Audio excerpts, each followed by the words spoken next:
નમસ્કાર.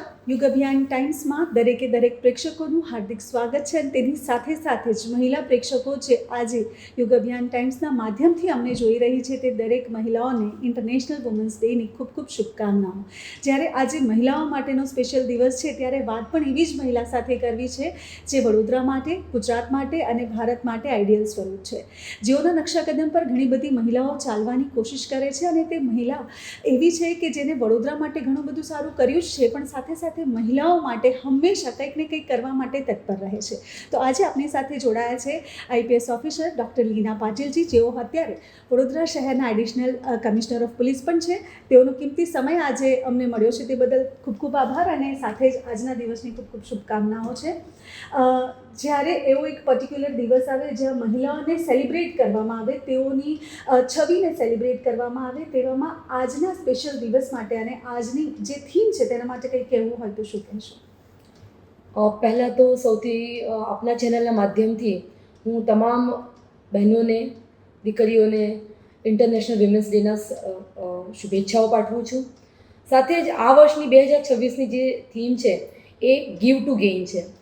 એટલે દરેકને સાથે રાખીને દરેક મહિલાઓને મતલબ એમનું જે કન્ટ્રીબ્યુશન છે એને ચેરિશ કરીને અને એક આપવાની ભાવના સાથે દરેક જગ્યાએ એનું કન્ટ્રીબ્યુશન વધે એમ કરીને આખી સોસાયટીને અપલિફ્ટ કરવાની જે આખી થીમ છે, તો એક ખૂબ મોટો કન્સેપ્ટ છે અને દરેક એરિયામાં એ સોશિયલ હોઈ શકે, પોલિટિકલ હોઈ શકે, ફાઇનાન્શિયલ હોઈ શકે, ગીવ ટુ ગેઇન. આમ પણ આપણું જે સંસ્કૃતિ એ પણ એવું જ કહે છે કે કંઈક મેળવવા માટે આપો. તો આ પણ એવી જ થીમ છે કે તમારે જો સમાજનો એક અપર લેવલ પર લઈ જશે, સમાજનો જો ઓવરઓલ ડેવલપમેન્ટ કરવું હશે, સમાજને એક મુકામ સુધી લઈ જવું હશે, તો મહિલાઓને આપવું પડશે, એને એજ્યુકેશન આપવું પડશે, એને જસ્ટિસ આપવો પડશે, એને રાઇટ્સ આપવા પડશે, એને ભાગ આપવો પડશે, એને રિસ્પેક્ટ આપવું પડશે. જી, સાથે જ આપ જે છે તે ઘણી બધી મહિલાઓ માટે આઈડલ સ્વરૂપ છો, કારણ કે જ્યારે પ્રીમાઇસીસમાં એન્ટર થઈએ ત્યારે જ લોકો એમ કહેતા હોય કે જે રીતે તમારી છબી છે, તમારો ઓરા જે છે તે ખૂબ પોઝિટિવ છે અને જેટલી પણ ફિમેલ પોલીસ કોન્સ્ટેબલ્સ છે તે બધા જ તમને ખૂબ એપ્રિશિએટ કરતા હોય છે. આ ઓરા જે છે તેની માટે ખૂબ મહેનત કરવી પડતી હોય છે. તમારી જર્નીમાં થ્રુઆઉટ આપે ખૂબ મહેનત કરી, પણ કેવું લાગે જ્યારે આટલું બધું વર્કલોડ હોય, સાથે સાથે ઘર પણ સંભાળવું હોય, બાળકોને પણ સંભાળવા હોય, તો બંને લાઈફને બેલેન્સ કરવા માટે આપને કેટલા એફર્ટ્સ કરવા પડે અને શું તમે પણ કોઈ વખત મેન્ટલી ફ્રસ્ટ્રેટ થતા હોવ કે હવે હું થાકી છું, અને જ્યારે તમે થાકો ત્યારે તમે શું કરતા હો? પોલીસિંગની જે જોબ છે એ બહુ જ ડિમાન્ડિંગ જોબ છે. આપ જોઈ શકો કે અમારો કોઈ વર્ક શેડ્યુલ નથી હોતું. જ્યારે તમે એક પર્ટિક્યુલર વર્ક શેડ્યુલમાં કામ કરો તો સ્ટ્રેસ ઓછું રહેતું હોય છે, પરંતુ પોલીસની જોબ કેવી છે કે એક જ્યારે ફિલ્ડમાં આપણે હોઈએ છીએ, એક્ઝિક્યુટિવ પોસ્ટિંગમાં હોઈએ છીએ, ત્યારે ગમે તે વસ્તુને તમારે ડીલ કરવાની આવી જાય. એટલે અનસર્ટેનિટી છે એ પણ એક સ્ટ્રેસને માટે કારણભૂત છે. અને પોલીસિંગની જે જોબ છે એ આમ કહી શકાય તો તમારે એક શું કહેવાય, એક લીડરશિપના રોલમાં રહીને બધાને સાથે લઈને ચાલવાનું છે, ટીમવર્ક છે, અમારા માણસોનું મોરલ પણ ડાઉન ના થાય, એટલે એની સાથે ખભે ખભા મિલાવીને તમારે કામ કરવાનું હોય. એટલે કોઈ પણ બંદોબસ્ત હોય તો અમારા કોન્સ્ટેબલો સાથે અમે રહેતા હોઈએ તો એનું મોરલ વધે છે અને એના લીધે એનામાં હૂંફ પણ રહે છે. એ હૂંફ આપવાનું કામ પણ એક સિનિયર ઓફિસરનું છે. તો એના કારણે થોડા વર્કના જે ડ્યુરેશન છે એ વધી જતી હોય છે. એમાં પણ વડોદરા શહેરમાં એક સિટીની જે લાઈફ છે એ ઘણી ફાસ્ટ હોય છે, એના કારણે હેપનિંગ પણ હોય છે, એના કારણે બંદોબસ્ત વગેરે પણ વધારે આવતા હોય. પરંતુ બાળકો સાથે હું એને એવી રીતના જોઉં છું કે તમને જ્યારે જે ટાઈમ મળે છે એને ચેરિશ કરતા શીખીએ. વધારે તો હું આમ તમને બહુ ઓનેસ્ટલી કહું ને તો હું બહુ વધારે બાળકોની સાથે આમ કોઈ શેડ્યુલ બનાવતા નથી. જે અમને ટાઈમ મળી જાય એમાં અમે એન્જોય કરીએ. એનાથી શું થાય, મારા બાળકોને પણ એવી જ આદત પડેલી છે કે મમ્મી હવે છે તો અમારી સાથે છે. તો એના લીધે શું થાય છે કે ફેમિલી ટાઈમમાં તમે ક્વોલિટી ટાઈમ આપવો જરૂરી છે. હવે ઘણી બધી મધર્સ છે, હોમ મેકર્સ હોય છે, તો ઘરે રહેતી હોય તો જરૂરી નથી કે એ એનો બધો જ ટાઈમ એના બાળકોને આપતી હોય. તો એવા ટાઈમે ક્વોન્ટિટી કરતાં પણ ક્વોલિટી ટાઈમ બહુ જ ઇમ્પોર્ટન્ટ છે. તમને કલાક મળ્યો છે તો કલાકની અંદર તમે એ ટાઈમને કેટલા સારી રીતના સ્પેન્ડ કરી શકો છો. તો એ જ્યારે તમે આપો છો તો એક ફૂલફિલમેન્ટ આવે છે કે ના, મેં મારી જોડે જે ટાઈમ હતો એ મેં મારા બાળકને આપ્યો છે. બાકી મારી જોબ છે એ ડિમાન્ડિંગ તો છે જ, અને બાળકોને પણ પહેલેથી એવી ટેવ પડતી જાય છે કે હા આપણા મમ્મીની આપણા પેરેન્ટ્સની જોબ આવી છે તો અમને જ્યારે પણ એ ટાઈમ આપશે ત્યારે ક્વોલિટી ટાઈમ આપશે, જેથી એનામાં પણ ક્યારેય પણ એ વસ્તુ નથી હોતી. અને બીજી એ વસ્તુ છે કે બાળકની સાથે ઇમોશનલી અટેચ થવું વધારે જરૂરી છે. અત્યારે કમ્યુનિકેશનના આટલા બધા સાધનો છે, ટેકનોલોજી છે, તમે ફોનથી વાત કરી શકો છો, વિડીયો કોલથી વાત કરી શકો છો.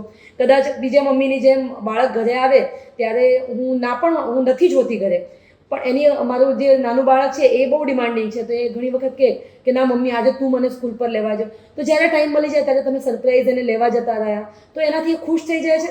તો એનાથી મને પણ પોતાને એક ઇમોશનલ બહુ સારું લાગે છે અને બાળકોને. તો આ રીતના હું તો મારા આ ટ્રિક્સ છે કે જે ટાઈમ મળે છે એને ક્વોલિટી ટાઈમ યુઝ કરવો, ટેકનોલોજીનો યુઝ કરી શકાય છે.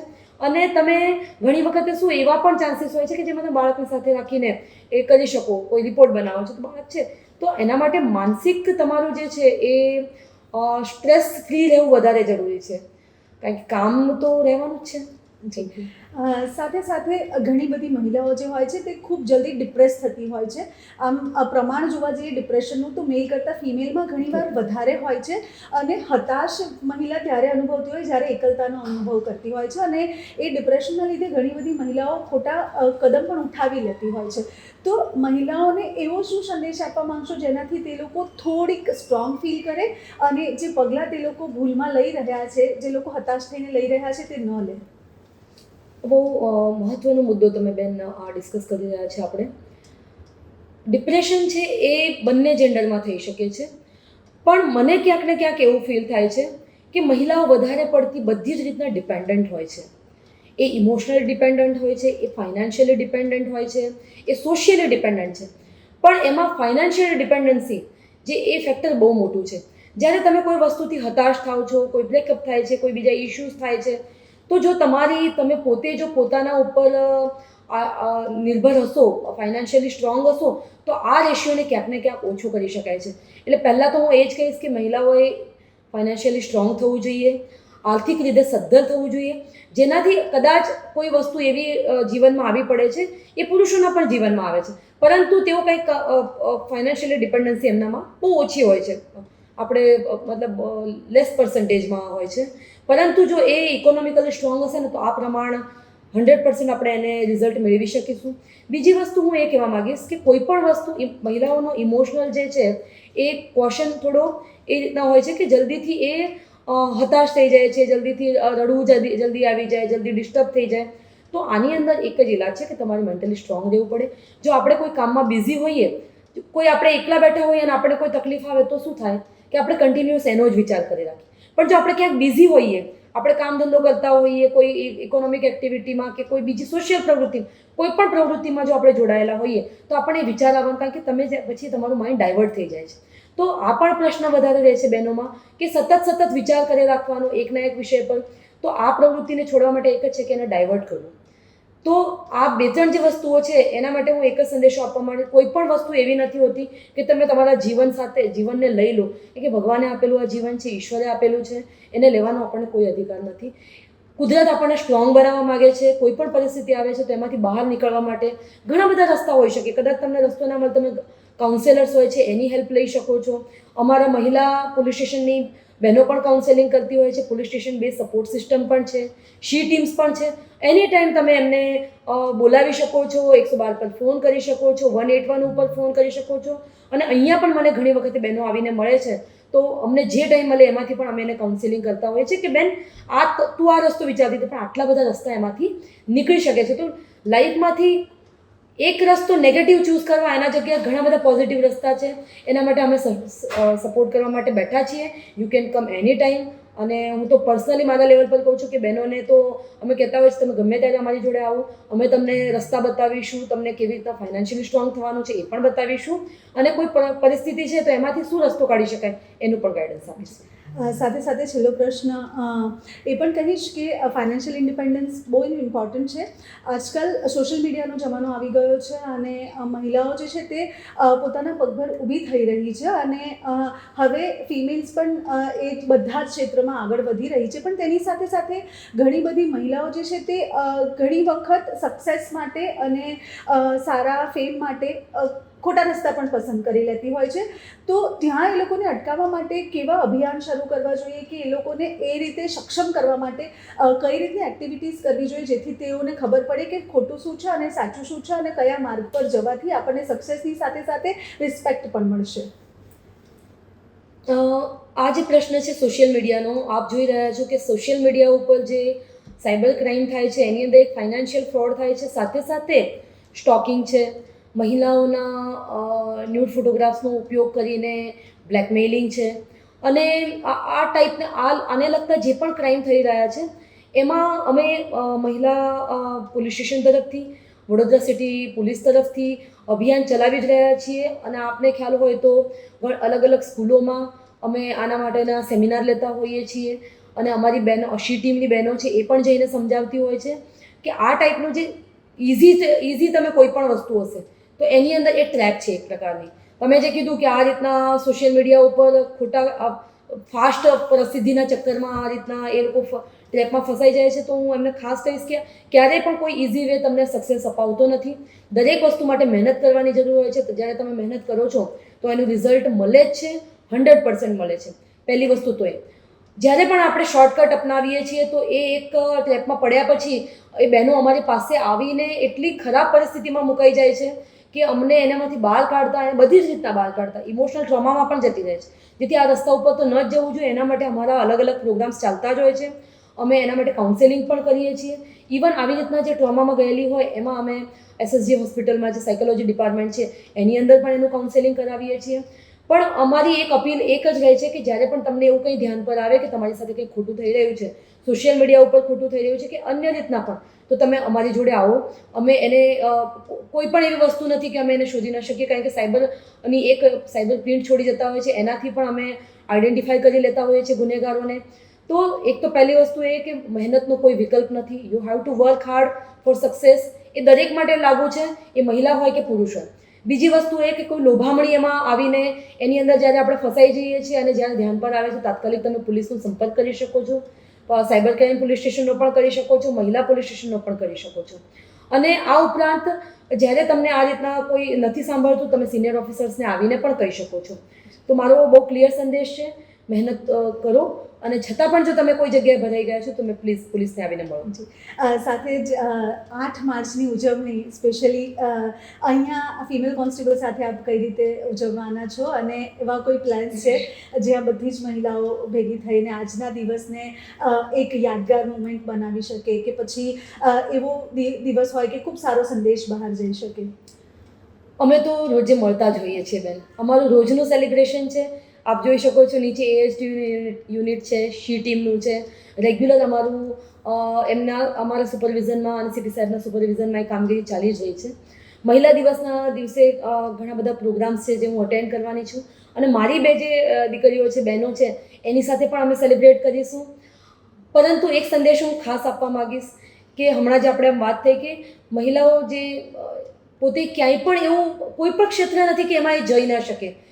તમે જે જે કહેવાતું ક્ષેત્ર હતું અત્યારે કલા, આર્ટ, એ એક સોફ્ટ ક્ષેત્ર તો છે જ, પણ આપ જોઈ શકો છો કે પોલીસમાં પણ એટલી જ મહિલાઓ અત્યારે ઓફિસર રેન્ક પર અને તમામ રેન્ક ઉપર આવી રહી છે. એ જ પ્રમાણે આર્મીનું ક્ષેત્ર છે, આર્મીનું એક કેરિયર છે, નેવીનું કેરિયર છે, એમાં પણ મોટી સંખ્યાઓમાં આપણી બહેનો એક્ઝામ આપીને, કોઈ પણ જગ્યાએ એવું નથી કે એને કોઈ છૂટછાટ આપવામાં આવે છે, એક્ઝામ આપીને પાસ કરીને કમ્પીટ કરીને ત્યાં પહોંચે છે. તો તમે તમામ ક્ષેત્રમાં જે તમારી કોમ્પિટન્સી છે, તમારી અંદર જે સ્કિલ તમારા છે, એનો ઉપયોગ કરીને તમે એ ક્ષેત્રમાં આગળ વધો. ભલે એ બિઝનેસ પણ હોઈ શકે, એક ટીચર પણ છે એ પણ કેટલું બધું સમાજને આપી શકે છે, એક પોલીસ છે એ તો આપી શકે છે, પરંતુ સાથે સાથે સમાજના અલગ અલગ ક્ષેત્ર છે, બેન્કિંગમાં રહેતી મહિલા છે કે કોઈ અન્ય ક્ષેત્ર સાથે જોડાયેલી મહિલા છે, તો એ પોતાની અંદર જે સોફ્ટ સ્કિલ છે એનો ઉપયોગ કરીને આગળ આવી શકે છે. તો આપણી સ્કિલ ઓળખીએ, આપણી અંદરની જે શક્તિ છે એને ઓળખીએ. બાકી તો કહેવાય છે કે શિવ છે કોન્શિયસનેસ છે અને મા પાર્વતી છે શક્તિ છે, તો બધી મહિલાઓ એનો એક અંશ છે, અને એ એનર્જી જ્યારે આપણામાં છે તો એને ઓળખીને એને બહાર લાવીને આપણે એને સમાજ માટે અને પોતાના માટે એનો ઉપયોગ કરવો જોઈએ. ખૂબ ખૂબ ધન્યવાદ. આપે કિંમતી સમય આપ્યો છે યોગ અભિયાન ટાઈમ્સને અને ખરેખર આજનો દિવસ ખૂબ સ્પેશિયલ બન્યો. આપ જેવી નારી તો નારાયણી એટલે નારાયણી સ્વરૂપ જ્યારે મારી સાથે બેઠા હોય ને તેઓની સાથે જો થોડો સમય મળ્યો, ખૂબ ખૂબ આભાર છે. ફરી એકવાર વુમન્સ ડેની આપને ખૂબ શુભકામનાઓ. પ્રેક્ષકો, આ હતા આપની સાથે ડૉક્ટર લીના પાટીલ, જેઓની સાથે વાત કરીને ખૂબ આનંદ થયો અને તેઓએ સમજાવ્યું કે કઈ રીતે મહિલાઓએ જે છે તે ફાઇનાન્શિયલ ફ્રીડમ લેવી જરૂરી છે. દરેક ક્ષેત્રમાં તેઓ આગળ વધી શકે છે, ખૂબ સારું કામ કરી શકે છે. માત્ર સારા ગાઈડન્સની જરૂર છે અને જ્યારે ગાઈડન્સ માટે વડોદરા શહેરમાં ડૉક્ટર લીના પાટીલ જેવી મહિલા હોય ત્યારે ગભરાવાની ને હિચકિચાવાની જરૂર નથી. શી ટીમ હંમેશા તત્પર રહે છે. સાથે સાથે આવી મહિલાઓ હંમેશા તત્પર રહે છે વડોદરા શહેરની જે પણ મહિલાઓ છે તેઓને સક્ષમ કરવા માટે. તો ક્યાંય પણ હચકાતા નહીં, ક્યાંય પણ ઝચકાતા નહીં અને જ્યારે કંઈ પણ સારું કરવું હોય તો મહેનત એ સૌથી મોટો વિકલ્પ છે. મહેનત કરતા રહેશો અને આ જ રીતે આગળ વધતા રહેશો. અત્યારે મને રજા આપશો. ફરી મળીશું એક નવા એપિસોડ સાથે. ત્યાં સુધી જય હિન્દ.